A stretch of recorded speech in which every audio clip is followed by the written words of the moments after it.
ಶ್ರುತಿ ಸ್ಮೃತಿ ಪುರಾಣಾಲಯಂ ಕರುಣಾಲಯಂ ನಮಾಮಿ ಭಗವತ್ಪಾದಂ ಶಂಕರಂ ಲೋಕಶಂಕರಂ ಶಂಕರಂ ಶಂಕರಾಚಾರ್ಯಂ ಕೇಶವಂ ಬಾದರಾಯಣಂ ಸೂತ್ರಭಾಷ್ಯೌ ಕೃತೌ ವಂದೇ ಭಗವಂತೌ ಪುನಃ ಪುನಃ. ಜಗದಾದಿ ಜಗದ್ಗುರು ಸಿದ್ಧಾರೂಢ ಮಹಾಸ್ವಾಮಿಗಳ ಶ್ರೀ ಚರಣಕ್ಕೂ ಆರೂಢ ಜ್ಯೋತಿ ಶಿವಪುತ್ರ ಮಹಾಸ್ವಾಮಿಗಳ ಶ್ರೀ ಪಾದಕ್ಕೂ ಶ್ರೋತ್ರಿಯ ಬ್ರಹ್ಮನಿಷ್ಠ ಸದ್ಗುರು ಬಸವಾನಂದರ ಶ್ರೀ ಚರಣಕ್ಕೂ ಅನಂತ ದೀರ್ಘ ದಂಡ ಪ್ರಣಾಮಗಳನ್ನು ಸಮರ್ಪಿಸುತ್ತ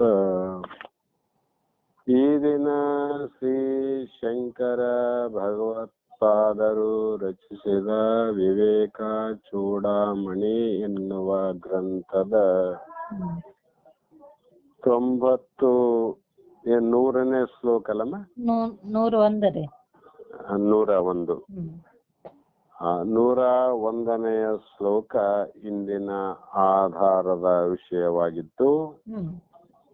ಇಲ್ಲಿವರೆಗೂ ಮಹಾತ್ಮರು ಮುಕ್ತಿ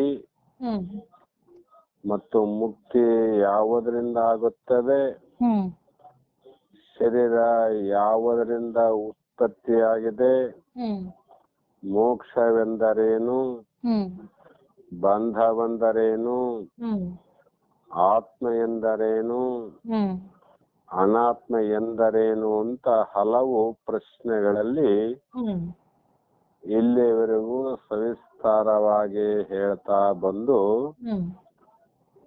ಈಗ ಸ್ಥೂಲ ದೇಹದ ಬಗ್ಗೆ ಮತ್ತು ಸೂಕ್ಷ್ಮ ದೇಹದ ಬಗ್ಗೆ, ಇದರಲ್ಲಿ ಆತ್ಮ ಯಾವುದು ಅನಾತ್ಮ ಯಾವುದು ಅಂತ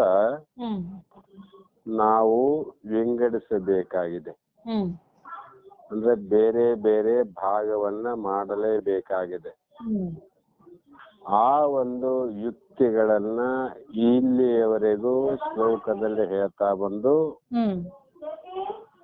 ಆ ಪ್ರತ್ಯಗಾತ್ಮನಾದ ಆತ್ಮನಿಗೆ ಯಾವ ಬಡಿಗೆಗನಿಗೆ ಸಾಮಾನ ಮಾಡಲಿಕ್ಕೆ ಉಳಿ ಕೊಡತೆ ಬಾಳಚಿ ಸಾಧನಗಳಿದ್ದಂತೆ ಆದರೂ ಕೂಡ ಬಡಿಗೆನೇ ಬೇರೆ. ಯಾಕಂದ್ರೆ ಬಡಿಗೆನಿಗೆ ಜ್ಞಾನ ಇದೆ, ಬಡಿಗೆನಿಗೆ ಅರಿವಿದೆ. ಆದರೆ ಉಳಿಗೆ, ಬಾಳಚಿಗೆ, ಕೊಡಲಿಗೆ ಯಾವುದಕ್ಕೂ ನಾವು ಏನು ಮಾಡುತ್ತೇವೆ ಅನ್ನುವಂತ ಜ್ಞಾನ ಇಲ್ಲ. ಅವು ಇಲ್ಲದೆ ಕೆಲಸ ಆಗೋದಿಲ್ಲ, ಆದರೆ ಅದಕ್ಕೆ ಜ್ಞಾನ ಇಲ್ಲ. ಕಾರಣ ಈ ಮನುಷ್ಯ ಬಡಿಗೆ ಎನ್ನುವ ಮನುಷ್ಯನಿಂದ ಅವನ ಜ್ಞಾನದಿಂದ ಇವೆಲ್ಲವೂ ಕೆಲಸವನ್ನ ಮಾಡುತ್ತೇವೆ ಅಂತ ಹೇಳಿದ್ರು. ಅವರಂತೆ ಆತ್ಮನು ಅಕರ್ತು, ಅವನು ಯಾವಾಗಲೂ ಕರ್ಮವನ್ನ ಮಾಡುವವನು ಅಲ್ಲ. ಅವನು ಇಲ್ಲದೆ ಯಾವ ಕರ್ಮಗಳು ನಡೆಯುವುದು ಇಲ್ಲ. ಅದರಂತೆ ಕರ್ಮಕ್ಕೆ ಸಾಕ್ಷಿಯಾಗಿ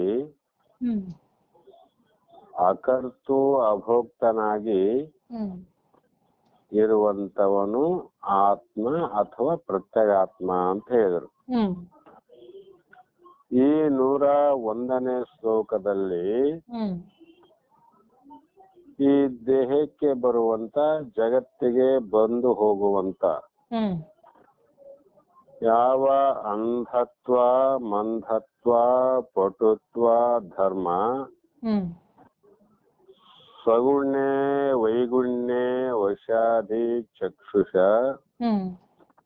ಬಾದಿರಿಯ ಮೂಕತ್ವ ಮೂಕಾಸ್ತ ತೈವ ಹ್ಮ್ ಸ್ತೋತ್ರಾದಿ ಧರ್ಮ ನ ತೂವತ್ತು ಆತ್ಮನ ಅಂತ ಹ್ಮ್ ಈ ಶ್ಲೋಕದಲ್ಲಿ ಹೇಳ್ತಕ್ಕಂಥ ಮಾತು. ಹ್ಮ್ ಯಾಕೆಂದರೆ ಹ್ಮ್ ಅಂಧತ್ವ ಮಂಧತ್ವ ಪಟುತ್ವ ಧರ್ಮ ಹ್ಮ್ ಅಂದ್ರೆ ಅಂಧತ್ವ ಅಂದ್ರೆ ಕುರುಡು, ಹ್ಮ್ ಮಂದ ದೃಷ್ಟಿ, ಹ್ಮ್ ತೀಕ್ಷ್ಣ ದೃಷ್ಟಿ ಹ್ಮ್ ಇವೇ ಮೊದಲಾದ ಧರ್ಮಗಳು. ಹ್ಮ್ ಯಾವುದರ ಧರ್ಮ ಅಂದ್ರೆ ಹ್ಮ್ ಇದು ಚಕ್ಷುಪ ಅಂದ್ರೆ ಕಣ್ಣಿನ ಧರ್ಮ. ಹ್ಮ್ ಕಣ್ಣು ಬಹಳ ಚಲೋ ಕಾಣ್ತದ, ಹ್ಮ್ ಕೆಲವು ಸಲ ಮಂದ ಕಾಣ್ತದ, ಹ್ಮ್ ಕೆಲವು ಸಲ ಬಹಳ ದೂರದ ವಸ್ತುಗಳನ್ನು ನೋಡುವಂತ ಶಕ್ತಿ ಕೂಡ ಉಂಟು. ಹ್ಮ್ ಇವೆಲ್ಲವೂ ಯಾವುದರ ಧರ್ಮ ಅಂದ್ರೆ ಹ್ಮ್ ಅದು ನೇತ್ರ ಧರ್ಮ ಅಥವಾ ಚಕ್ಷುಪ ಧರ್ಮ ಅಂತ. ಹ್ಮ್ ಇವು ಆತ್ಮನ ಧರ್ಮ ಅಲ್ಲ. ಹ್ಮ್ ಮತ್ತು ಸಗುಣ್ಯ ವೈಗುಣ್ಯ ವಶಾತ್ ಇಹಿ ಸೌ ಅಂದ್ರೆ ಹ್ಮ್ ವೈಗುಣ್ಯ ಸಗುಣ್ಯ ವೈಗುಣ್ಯ ಇವುಗಳಿಂದಲೇ ಉಂಟಾಗುತ್ತದೆ. ಹ್ಮ್ ಅಂದರೆ ಕಣ್ಣಿನ ಸೌಗುಣ್ಯದಿಂದ ತೀಕ್ಷ್ಣತ್ವವು, ಹ್ಮ್ ಕಣ್ಣಿನ ವೈಗುಣ್ಯ ಅಂದ್ರೆ ದೌರ್ಬಲ್ಯದಿಂದ ಕುರುಡತ್ವವು ಹ್ಮ್ ಮತ್ತು ಮಂದತ್ವವು ಪ್ರಾಪ್ತಿಯಾಗುತ್ತದೆ. ಹ್ಮ್ ಹೀಗೆ ಹ್ಮ್ ಕಿವುಡ ಮೂಕ ಮೊದಲಾದವು, ಹ್ಮ್ ಕಿವುಡ ಅಂದ್ರೆ ಕಿವಿಯ ಧರ್ಮ. ಹ್ಮ್ ಕಿವಿ ಚಲೋ ಕೇಳ್ತಿತ್ತು, ಈಗ ಸರಿಯಾಗಿ ಕೇಳಲ್ಲ ಅಂದ್ರೆ ಅದು ಕಿವಿಯ ಧರ್ಮವಿನ ಹ್ಮ್ ಬೇರೆ ಯಾವುದರ ಧರ್ಮ ಅಲ್ಲ. ಹ್ಮ್ ಹೀಗೆ ಅನಂತ ರೀತಿಯ ಹ್ಮ್ ಯಾವ ಮೂಕತನ ಧರ್ಮ ಅಂದ್ರೆ ಅದು ಬಾಯಿಯ ಧರ್ಮ. ಹ್ಮ್ ಹೀಗೆ ಹ್ಮ್ 5 ಇಂದ್ರಿಯಾದಿಗಳ ಜ್ಞಾನೇಂದ್ರಿಯ ಧರ್ಮಗಳೇ ವಿನಃ ಹ್ಮ್ ಜ್ಞಾತವಾದ ಆತ್ಮನ ಧರ್ಮಗಳಲ್ಲ. ಹ್ಮ್ ನಮ್ಮ ಅರಿವು ಸ್ವರೂಪ ಆಗಿರತಕ್ಕಂತ ಹ್ಮ್ ನಮ್ಮೊಳಗೆ ಇರುವಂತ ಅರಿವು ಏನಾದ ಹ್ಮ್ ಆ ಅರಿವಿಗೆ ಯಾವ ಸಂಬಂಧಗಳು ಇಲ್ಲ. ಹ್ಮ್ ಯಾಕಂದ್ರೆ ಸಾಕ್ಷಿಯಾದ ಚಿದಾತ್ಮನಿಗೆ ಈ ಧರ್ಮಗಳು ಇರುವುದಿಲ್ಲ. ಹ್ಮ್ ಯಾವುದೇ ಒಂದು ವಸ್ತುವಿಗೆ ಸಾಕ್ಷಿ ಎಂದಾಗ ಹ್ಮ್ ವಸ್ತುವಿನ ಧರ್ಮಗಳು ಸಾಕ್ಷಿಗೆ ಇರುವುದಿಲ್ಲ. ಹ್ಮ್ ನಾವು ಬಹಳ ಸಲ ಹೇಳ್ತಾ ಇರ್ತೇನೆ, ಹ್ಮ್ ಯಾರೋ ಒಬ್ರು ಸಾಕ್ಷಿ ಹಾಕಿ ಹ್ಮ್ ಅವರ 2 ಜನಗಳ ಮಧ್ಯದಲ್ಲಿ ಅವರ ವ್ಯವಹಾರಕ್ಕೆ ಒಬ್ಬ ಸಾಕ್ಷಿ ಇರ್ತಾನೆ. ಹ್ಮ್ ಅಲ್ಲಿ ಒಬ್ಬನು ಕೊಟ್ಟಿರ್ತಾನ, ಇನ್ನೊಬ್ಬನು ತೆಗೆದುಕೊಂಡಿರ್ತಾನೆ. ಹ್ಮ್ ಹಣವನ್ನು ಒಬ್ಬನು ಕೊಟ್ಟಾನ, ಹಣವನ್ನು ಒಬ್ಬನು ತಗೊಂಡಾನ. ಹೌದು. ತೆಗೆದುಕೊಂಡವನು ಏನಾದರೂ ಹಣವನ್ನ ಸರಿಯಾಗಿ ಕೊಡದೇ ಇದ್ದರೆ ಹ್ಮ್ ಅಥವಾ ನಾನು ತೆಗೆದುಕೊಂಡಿಲ್ಲ ಅಂತ ಅಂದಾಗ ಹ್ಮ್ ಸಾಕ್ಷಿ ಹೇಳ್ತಾನ, ಇಲ್ಲ ಆವತ್ತು ನೀನು ತೆಗೆದುಕೊಂಡಿದ್ದಿ, ಹ್ಮ್ ಅದಕ್ಕೆ ಸಾಕ್ಷಿ ನಾನೇ ಇದ್ದೇನಂತ ಹೇಳ್ತಾನೆ ವಿನಃ ಹ್ಮ್ ಅವನ ಹಣ ಕೊಡದೇ ಇದ್ದರೆ ಇವನು ಹಣವನ್ನು ಕೊಡೋದಿಲ್ಲ, ಹ್ಮ್ ಸಾಕ್ಷಿ ಆದವನು ಕೊಡೋದಿಲ್ಲ. ಹೌದು. ವ್ಯವಹಾರಕ್ಕೆ ಸಾಕ್ಷಿ ಅಷ್ಟೆ. ಹ್ಮ್ ಅವರಿಬ್ಬರ ಧರ್ಮ ಕರ್ಮ ಹ್ಮ್ ಕೊಡುವವನಿಗೆ ತೆಗೆದುಕೊಳ್ಳುವವನಿಗೆ ಸಂಬಂಧವಿನ ಹ್ಮ್ ಮೂರನೆಯ ಸಾಕ್ಷಿಯಾದ ವ್ಯಕ್ತಿಗೆ ಹ್ಮ್ ಸಂಬಂಧವಿಲ್ಲ. ಹ್ಮ್ ಅದರಂತೆ ಹ್ಮ್ ಸರ್ವ ಲೋಕದ ಕಣ್ಣಾದ ಸೂರ್ಯನು ಹ್ಮ್ ಹೇಗೆ ಕಣ್ಣಿಗೆ ಸಂಬಂಧಪಟ್ಟ ಮತ್ತು ಬಾಹ್ಯವಾದ ಹ್ಮ್ ದೋಷಗಳಿಂದ ಲಿಪ್ತನಾಗುವುದಿಲ್ಲವೋ ಹ್ಮ್ ಹಾಗೆಯೇ ಏಕನಾದ ಸರ್ವ ಪ್ರಾಣಿಗಳಿಗೆ ಅಂತರಾತ್ಮನು ಹ್ಮ್ ಆ ಬ್ರಹ್ಮ ಪರಮಾತ್ಮ ಹೇಗಿದ್ದಾನಂದ್ರೆ ಸರ್ವ ಜೀವಿಗಳಲ್ಲಿ ಅಂತರಾತ್ಮನಾಗಿ ಹ್ಮ್ ಏಕೋ ದೇವ ಸರ್ವಭೂತೇಶು ಗೂಢ. ಹ್ಮ್ ಒಬ್ಬ ಜಗತ್ತಿನ ಸೂರ್ಯ ಹ್ಮ್ ಇಡೀ ಜಗತ್ತನ್ನೇ ಹೇಗೆ ಬೆಳಗುತ್ತಾನೆಯೋ ಹ್ಮ್ ಅದೇ ರೀತಿಯಾಗಿ ಒಬ್ಬನೇ ಇರುವಂತ ಆತ್ಮ ಹ್ಮ್ ಸರ್ವ ಭೌತಿಕ ದೇಹಗಳಲ್ಲಿ ಅಂತರಾತ್ಮನಾಗಿ ಹ್ಮ್ ಅಂದ್ರೆ ತೋರದೆ ಕಾಣಲಾರದೆ ಇರುವಂತ ವಸ್ತು ಅದು. ಹ್ಮ್ ಆದ್ರೂ ಕೂಡ ಸೂರ್ಯ ಹ್ಮ್ ಈಗ ಮಲಿನವಾದ ನೀರಿನಲ್ಲಿ ಪ್ರತಿಬಿಂಬ ಆಗ್ತದ, ಪ್ರಕಾಶ ಬೀಳ್ತದ. ಹ್ಮ್ ಶುದ್ಧವಾದ ಜಲದಲ್ಲಿ ಕೂಡ ಸೂರ್ಯನ ಕಿರಣ ಬೀಳ್ತಾವ. ಹ್ಮ್ ಆದ್ರೆ ಸೂರ್ಯನಿಗೆ ಮಾತ್ರ ಹ್ಮ್ ಅಶುದ್ಧವಾದ ಹ್ಮ್ ನೀರಿನಲ್ಲಿ ಬಿದ್ದಂತ ಕಿರಣಗಳಿಂದ ಹ್ಮ್ ಆ ಸೂರ್ಯನು ಯಾವತ್ತೂ ಮಲಿನವಾಗೋದಿಲ್ಲ. ಹ್ಮ್ ನೀರು ಮಲಿನವ, ಹ್ಮ್ ಅದರಲ್ಲಿ ಆತನ ಕಿರಣಗಳು ಹೋಗ್ಯಾವ. ಹ್ಮ್ ಆ ಕಿರಣಗಳು ಮತ್ತೆ ಸೂರ್ಯನ ಸಮೀಪ ಹೋದಾಗ ಹ್ಮ್ ಆ ಸೂರ್ಯನಿಗೆ ಈ ಮಲಿನತ್ವದ ದೋಷ ಬರೋದಿಲ್ಲ ಅಂತ. ಹ್ಮ್ ಅದೇ ಪ್ರಕಾರ ಪರಿಶುದ್ಧವಾದ ವಸ್ತುವಿನಲ್ಲಿಯೂ ಸೂರ್ಯನ ಕಿರಣ ಹೋಗ್ಯಾವ. ಹ್ಮ್ ಅವು ಕೂಡ ವಾಪಸ್ ಸೂರ್ಯನಲ್ಲಿಗೆ ಬಂದು ಸೇರ್ತಾವ. ಹ್ಮ್ ಸೇರಿದಾಗ ಅದರ ಪವಿತ್ರತೆ ಮತ್ತು ಅಪವಿತ್ರತೆ ಎರಡೂ ಸಂಬಂಧ ಹೇಗಿಲ್ವೋ ಹ್ಮ್ ಅದೇ ಪ್ರಕಾರವಾಗಿ ಸರ್ವ ಜೀವಿಗಳಲ್ಲಿ ಹ್ಮ್ ಅದು ಕನಿಷ್ಠವಾದ ಭೌತಿಕವಾದ ದೇಹದಲ್ಲಿ ಅದು ಆದ ಅಂತರಾತ್ಮ, ಹ್ಮ್ ಶ್ರೇಷ್ಠವಾದ ಮಾನವ ದೇಹದಲ್ಲಿ, ಹ್ಮ್ ದೇವತ್ವದ ದೇಹದಲ್ಲಿ ಹ್ಮ್ ಮತ್ತು ಬ್ರಹ್ಮ ವಿಷ್ಣು ಹರಿ ಹರ ರುದ್ರಾದಿಗಳ ದೇಹದಲ್ಲಿ ಹ್ಮ್ ಇದ್ರೂ ಕೂಡ ಆ ಬ್ರಹ್ಮನಿಗೆ ಹ್ಮ್ ಆ ದೇವತ್ವದ ಶ್ರೇಷ್ಠತೆನೂ ಇಲ್ಲ, ಹ್ಮ್ ಈ ಜೀವತ್ವದ ಕನಿಷ್ಠತೆ ಕೂಡ ಇಲ್ಲ. ಹ್ಮ್ ಆ ಪ್ರಕಾರವಾಗಿರುವಂತದ್ದು ಹ್ಮ್ ಯಾವುದು ಅಂದ್ರೆ ಹ್ಮ್ ಅದು ವ್ಯರ್ಥ ಅಂದ್ರೆ ಧರ್ಮ, ಹ್ಮ್ ಇಂದ್ರಿಯಾದಿಗಳ ಧರ್ಮ, ಹ್ಮ್ ಇಂದ್ರಿಯಾದಿಗಳು ಮಾಡುವ ಕರ್ಮ. ಹ್ಮ್ ಆ ಇಂದ್ರಿಯಾದಿಗಳ ಧರ್ಮ ಕರ್ಮದಲ್ಲಿ ಕೂಡದೆ ಹ್ಮ್ ನೀನು ಆತ್ಮನು ಹ್ಮ್ ನಿನಗೆ ಯಾವ ಇಂದ್ರಿಯಾದಿಗಳ ಧರ್ಮ ಇಲ್ಲ. ಹ್ಮ್ ಆ ಕಾರಣಕ್ಕಾಗಿ ಹ್ಮ್ ಸೂರ್ಯೋ ಯಥಾ ಸರ್ವಲೋಕಶ ಚಕ್ಷುರ್ನ ಲಿಪ್ಯತೆ ಹ್ಮ್ ಚಾಕ್ಷುಷೇರ್ಭಾಯ ದೋಷೆ ಹ್ಮ್ ಏಕಸ್ತತ ಸರ್ವಭೂತಾಂತರಾತ್ಮ ನ ಲಿಪ್ಯತೆ ಲೋಕ ದುಃಖೇನ ಬಾಹ್ಯ ಅಂತ ಹ್ಮ್ ಒಂದು ಕಠೋಪನಿಷತ್ತಿನ ಪ್ರಮಾಣವನ್ನು ಕೊಟ್ರ. ಹ್ಮ್ ಅದನ್ನೇ ಈಗಾಗಲೇ ನಾ ಹೇಳಿದ್ದು. ಹ್ಮ್ ಈ ಪ್ರಕಾರವಾಗಿ ಹ್ಮ್ ಸಂಬಂಧ ಇಲ್ಲದೆ ಇರತಕ್ಕಂಥವನು ಆತ್ಮ. ಹ್ಮ್ ಅದಕ್ಕಾಗಿ ಹ್ಮ್ ಇಲ್ಲಿ ಅನಾತ್ಮ ಅಂತ ಅರ್ಥ ಆಯ್ತು ನೋಡಮ್ಮ. ಹ್ಮ್ ಇವು ಇಂದ್ರಿಯಾದಿಗಳು ಅವು ಮಾಡುವ ಧರ್ಮ ಕರ್ಮಗಳೆಲ್ಲವೂ ಅನಾತ್ಮ. ಹ್ಮ್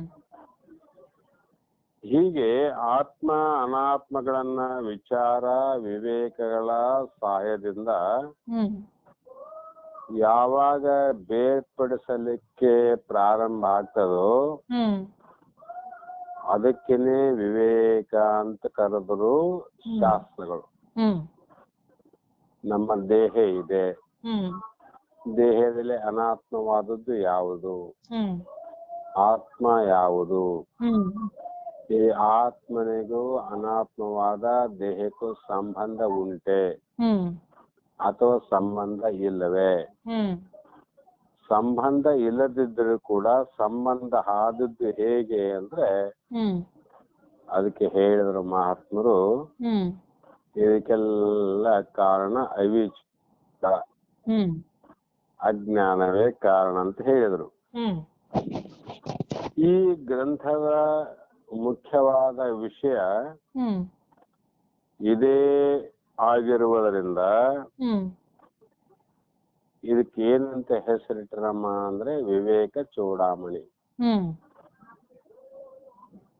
ಅಂದ್ರೆ ಗ್ರಂಥದಲ್ಲಿ ಹೇಳಿರುವಂತ ಪ್ರತಿಯೊಂದು ವಿಚಾರವನ್ನ ಹ್ಮ್ ನೀನು ಮಾಡಿ ಹ್ಮ್ ಆತ್ಮ ಅನಾತ್ಮ ಯಾವುದಂತ ತಿಳಿಯಲಿಕ್ಕನೇ ಈ ಗ್ರಂಥ ರಚನೆ ಮಾಡಿ ಇದಕ್ಕೆ ವಿವೇಕ ಚೂಡಾಮಣಿ ಅಂತ ಹೆಸರಿಟ್ರು. ಹ್ಮ್ ಈ ಗ್ರಂಥವನ್ನ ಓದುತ್ತಾ ಹೋಗೋದು, ಕೇಳ್ತಾ ಹೋಗೋದು ಅಷ್ಟೇ ಅಲ್ಲ, ಹ್ಮ್ ಇದರಲ್ಲಿ ವಿಚಾರವನ್ನು ಮಾಡಬೇಕಂತ.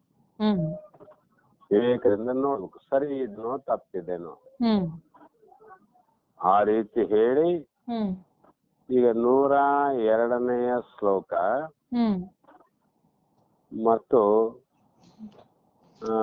102ನೇ ಶ್ಲೋಕದಲ್ಲಿ ಹೌದು. ಉಚ್ಛ್ವಾಸ ನಿಶ್ವಾಸ ವಿಜೃಂಭಣ ಕ್ಷುತ ಪರ್ಷಂದನಾದಿತ್ಯ ಆದಿತ್ಯಕ್ರಮಣಾದಿಕ ಕ್ರಿಯಾ ಪ್ರಾಣಾದಿ ಕರ್ಮಾಣಿ ಪದಂತಿ ತಜ್ಞೈ ಪ್ರಾಣಶ್ಯ ಧರ್ಮವಶನಾಪಿ ಪಾಶೆ ಅಂತ ಹ್ಮ್ ಇಲ್ಲಿ ಹೇಳ್ತಾ ಬರ್ತಾರೆ. ಹ್ಮ್ ಅಂದರೆ ಹ್ಮ್ ಈ ಒಂದು ವಿಚಾರದಲ್ಲಿ ಉಚ್ಛ್ವಾಸ ನಿಶ್ವಾಸ ವಿಜೃಂಭಣ ಕ್ಷುತ ಹ್ಮ್ ಪ್ರಶಂದನಾದಿ ಉತ್ಕರ್ಮಣಾದಿಕ ಕ್ರಿಯಾ ಹ್ಮ್ ಅಂದ್ರೆ ಉಚ್ಛ್ವಾಸ ನಿಶ್ವಾಸ ಹ್ಮ್ ಇದಕ್ಕ ಶ್ವಾಸ ಉಚ್ಛ್ವಾಸ ಅಂತ ಕರಿತೇವೆ ನಾವು. ಹ್ಮ್ ಮತ್ತು ಈ ದೇಹದಲ್ಲಿ ಉತ್ಪತ್ತಿಯಾಗುವ ಆಕಳಿಕೆ ಸೀನು ಹ್ಮ್ ಅಥವಾ ನೆಗಡೆಯಿಂದ ಹ್ಮ್ ಏನಾದರೂ ಒಂದು ದೋಷ ಇದ್ರೆ ಹ್ಮ್ ಮತ್ತೆ ಶರೀರವನ್ನ ತ್ಯಾಗ ಮಾಡೋದು, ಹ್ಮ್ ಇವೇ ಮೊದಲಾದ ಕ್ರಿಯೆಗಳನ್ನ ಪ್ರಾಣವಿದರು ಹ್ಮ್ ಪ್ರಾಣವೇ ಮೊದಲಾದವುಗಳ ಧರ್ಮ, ಹ್ಮ್ ಹಸಿವು ಬಾಯಾರಿಕೆಗಳು ಮತ್ತು ಪ್ರಾಣದ ಧರ್ಮಗಳು. ಹ್ಮ್ ನಮಗೆ ಶ್ವಾಸ ಉಚ್ಛ್ವಾಸ ಬರೋದು, ಆಕಳಿಕೆ ಸೀನು ಹ್ಮ್ ಮತ್ತು ಶರೀರ ತ್ಯಾಗ ಮಾಡೋದು, ಹ್ಮ್ ಶರೀರವನ್ನು ಬಿಟ್ಟು ಹೋಗೋದಂತ. ಹ್ಮ್ ಇವು ಯಾವುದರ ಧರ್ಮ ಅಂದ್ರೆ ಹ್ಮ್ ಇವು ಪ್ರಾಣಾದಿಗಳ ಧರ್ಮ.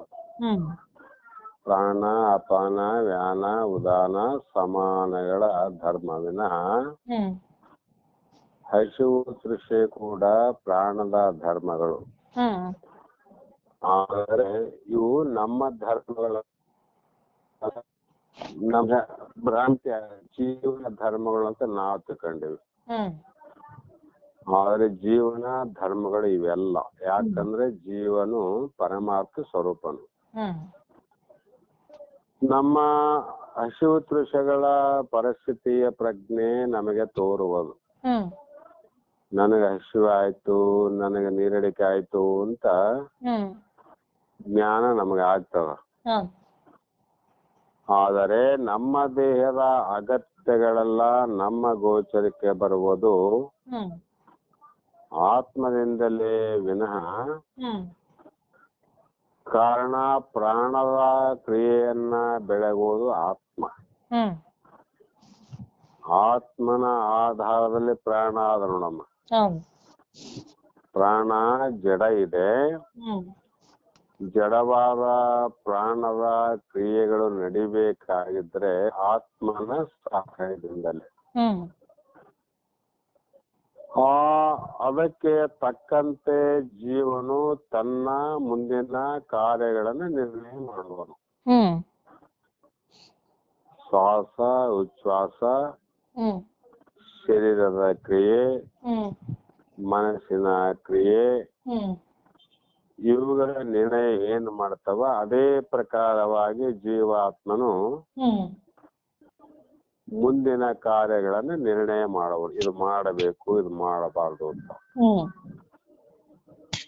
ಶರೀರ ಏನಾದಂದ್ರೆ ಅದು ಜೀವಂತವಾಗಿ ಹ್ಮ್ ತನ್ನ ಚಟುವಟಿಕೆಗಳನ್ನು ಸರಿಯಾದ ರೀತಿಯಲ್ಲಿ ನಡೆಸಿಕೊಂಡು ಹೋಗುವಂತೆ ಹ್ಮ್ ಪ್ರಾಣಗಳು ಕೆಲಸ ಮಾಡುತ್ತವೆ. ಹ್ಮ್ ಇವು 5 ವಾಯುಗಳು 5 ರೀತಿ ಯಾಕೆ ಕೆಲಸ ಮಾಡ್ತಾವಂದ್ರೆ ಹ್ಮ್ ಈ ದೇಹ ಸರಿಯಾಗಿ ಇರಬೇಕಾಗಿದ್ರೆ ಇವೆಲ್ಲವೂ ಸರಿಯಾದ ಕಾರ್ಯವನ್ನು ಮಾಡಬೇಕು. ಹ್ಮ್ ಈ ಕಾರ್ಯ ಸುಸೂತ್ರವಾಗಿ ನಡೆಯಲಿ ಅನ್ನುವಂತ ಭಾವದಿಂದನೇ ಹ್ಮ್ ಶರೀರ ರಚನೆಯಲ್ಲಿ ಇರುವಂತ ಅನಂತ ಬಿಡಿ ಬಿಡಿಯಾದ ಭಾಗಗಳು. ಹ್ಮ್ ಒಂದು ಕಾರು ಓಡಬೇಕು, ರೈಲು ಓಡಬೇಕು, ಬಸ್ ಓಡಬೇಕಾಗಿತ್ತಂದ್ರೆ ಹ್ಮ್ ಅದಕ್ಕೆ ಅನಂತ ಬಿಡಿ ಬಿಡಿ ಬಿಡಿ ಬಿಡಿ ಭಾಗಗಳಿಂದ ಹ್ಮ್ ಅದು ಓಡಲಿಕ್ಕೆ ಹ್ಮ್ ಸಮರ್ಥವಾಗುವಂತ ತಂತ್ರಜ್ಞಾನವನ್ನ ಅಳವಡಿಸಿರ್ತಾರೆ. ಹ್ಮ್ ಅವುಗಳ ಉದ್ದೇಶ ಏನಂದ್ರೆ ಇದು ಮುಂದೆ ಹೋಗ್ಬೇಕು, ಓಡಬೇಕು. ಹ್ಮ್ ರೈಲು ಓಡಬೇಕು, ಬಸ್ ಓಡಬೇಕು. ಹ್ಮ್ ಆ ಸರಿಯಾಗಿ ಯಾವುದೇ ಹ್ಮ್ ತೊಂದರೆ ಇಲ್ಲದೆ ಓಡಬೇಕಾಗಿದ್ರೆ ಹ್ಮ್ ಆ ರೈಲ್ವೆ ಇಂಜಿನ್ ಸರಿಯಾಗಿ ಕೆಲಸ ಮಾಡಬೇಕು. ಹ್ಮ್ ಕಾರ್ ಓಡಬೇಕಾಗಿದ್ರೆ ಕಾರಿನ ಇಂಜಿನ್ ಎಲ್ಲವೂ ಸರಿಯಾಗಿ ಕೆಲಸ ಮಾಡಬೇಕು. ಹೌದು ಬಸ್ ಓಡಬೇಕಾಗಿತ್ತು ಅಂದ್ರೆ ಎಲ್ಲಾ ಬಸ್ಸಿನ ಇಂಜಿನ್ಗಳು ಕೆಲಸ ಮಾಡಬೇಕು. ಹ್ಮ್ ಅದರಂತೆ ದೇಹದ ಕ್ರಿಯೆ ಹ್ಮ್ ನಡಿಬೇಕಾಗಿತ್ತು ಅಂದ್ರೆ ಹ್ಮ್ ಇವೆಲ್ಲವೂ ಕೂಡ ಜೋಡಿಸಿದಂತ ಸಾಮಾನುಗಳು ಹ್ಮ್ ಅವೆಲ್ಲ ಸರಿಯಾಗಿ ಕೆಲಸ ಮಾಡ್ತಾ ಇದ್ರೆ ಹ್ಮ್ ಸುಸೂತ್ರವಾಗಿ ಹ್ಮ್ ಈ ಬಾಹ್ಯದ ಹ್ಮ್ ಪ್ರಪಂಚದ ಹ್ಮ್ ಕೆಲಸ ಕಾರ್ಯಗಳನ್ನ ಮಾಡಲಿಕ್ಕೆ ಜೀವಾತ್ಮನಿಗೆ ಸರಳ ಆಗ್ತದೆ. ಹ್ಮ್ ಅವನು ರೈಲ್ವೆ ಹೋದ್ರು ಆರಾಮ್ ಮುಟ್ಟಿವಿ ಅಂತಾರೆ ಬೆಳಗ್ಗೆ, ಹ್ಮ್ ಬಸ್ ಅಲ್ಲಿ ಹೋದ್ರು ಬೆಳಗ್ಗೆ ಆರಾಮ್ ಬಂದೀವಿ ಅಂತ ಹೇಳ್ತಾರೆ. ಹ್ಮ್ ಆರಾಮಾಗಿ ತಲುಪೀವಿ ಅಂದ್ರೆ ಅರ್ಥ ಏನು? ಯಾವುದೇ ಆತಂಕ ಆಗಿಲ್ಲ ಅಂತ ಅರ್ಥ. ಹ್ಮ್ ಸ್ವಲ್ಪ ಲೇಟ್ ಆಯ್ತು, ಏನಾಯ್ತು ಅಂದ್ರೆ ಏನಾಗಿತ್ತು ಅಂತ ಕೇಳ್ತೀವಿ ನಾವು. ಹೌದು ಅದೇ ಪ್ರಕಾರವಾಗಿ ಹ್ಮ್ ಈ ರೀತಿಯಲ್ಲಿ ನಡೆಸಿಕೊಂಡು ಹೋಗುವಂತೆ ಪ್ರಾಣಗಳು ಕೆಲಸ ಮಾಡುತ್ತವೆ.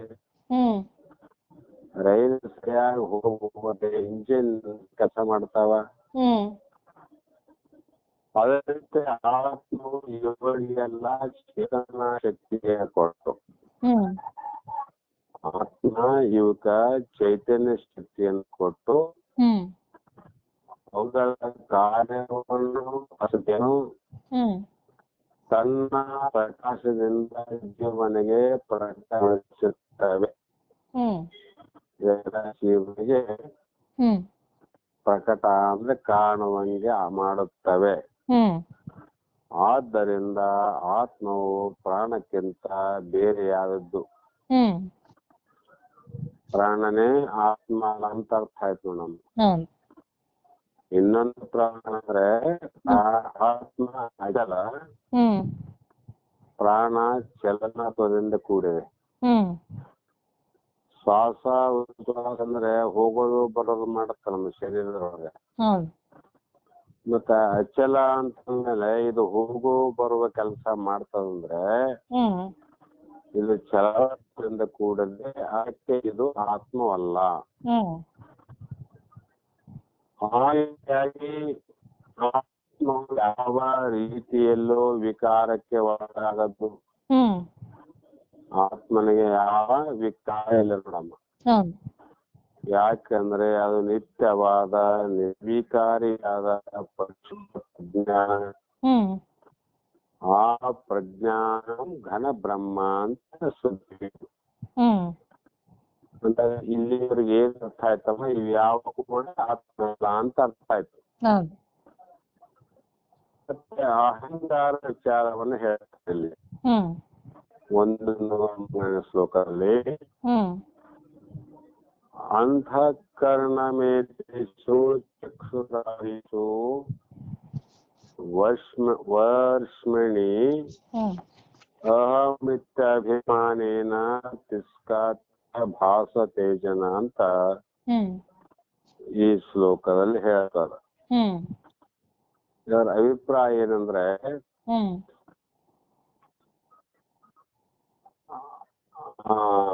ಇದು ಅಹಂಕಾರ ಸ ವಿಜ್ಞಯೇ ಕರ್ತ. ಅಂದ್ರೆ ಅಹಂಕಾರ ಅಂದ್ರೆ ಅಹಂಕಾರ, ನಾನು ನನ್ನದು ಎನ್ನುವುದೇ ಅಹಂಕಾರ. ಇದು ವಿಜ್ಞೇಯ ಅಂದ್ರೆ ತಿಳಿಯತಕ್ಕದ್ದು. ಅಯಂ ಇದು ಕರ್ತ ಅಂದ್ರೆ ಕರ್ತವ್ಯವೆಂದು, ಭೋಕ್ತ ಅಂದ್ರೆ ಭೋಕ್ತೃತ್ವವೆಂದು, ಅಭಿಮಾನಿ ಎಂದು ತಿಳಿಯತಕ್ಕದ್ದು. ಇದು ಸತ್ವಾದಿ ಗುಣ ಯೋಗೇನ, ಸತ್ವಗುಣ ರಜಗುಣ ತಮೋಗುಣದಿಂದ ಈ ಕಾರ್ಯ ಆಗ್ತದ ಅಂತ ಅವ್ರು ಹೇಳ್ತಾರೆ. ಕಾರಣ ರಜೋಗುಣ ಸಂಬಂಧದಿಂದ ಜಾಗೃತಾವಸ್ಥೆ, ಸತ್ವ ಸಂಬಂಧದಿಂದ ಇದು ತಪ್ಪಾದ ಮೇಲೆ ಸತ್ವಗುಣದಿಂದ ಜಾಗೃತಾವಸ್ಥೆ, ರಜೋಗುಣ ಸಂಬಂಧದಿಂದ ಸ್ವಪ್ನಾವಸ್ಥೆ, ತಮೋಗುಣ ಸಂಬಂಧದಿಂದ ನಿದ್ರಾವಸ್ಥೆ ಅನ್ನುವುದು ಉಂಟಾಗ್ತದೆ. ಮೂರು ಉಂಟಾಗಲಿಕ್ಕೆ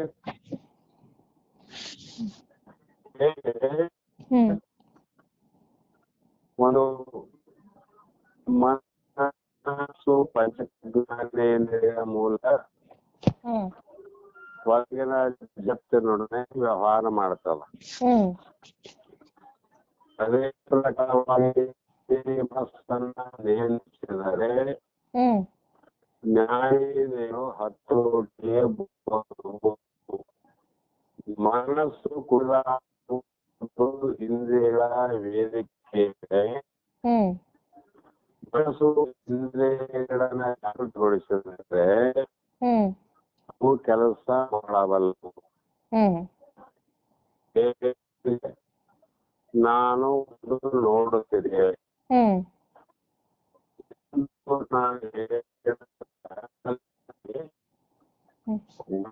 ಮನಸ್ಸಿನಲ್ಲಿ ಪ್ರತಿ ವಿಷಯಗಳ ಸುಜ್ಞಾನ ಸ್ವರೂಪವಾದ ನನ್ನ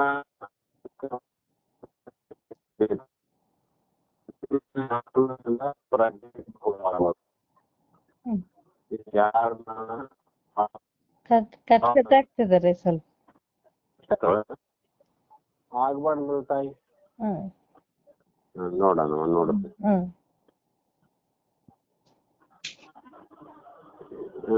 ಈಗ ಕೆಲಸ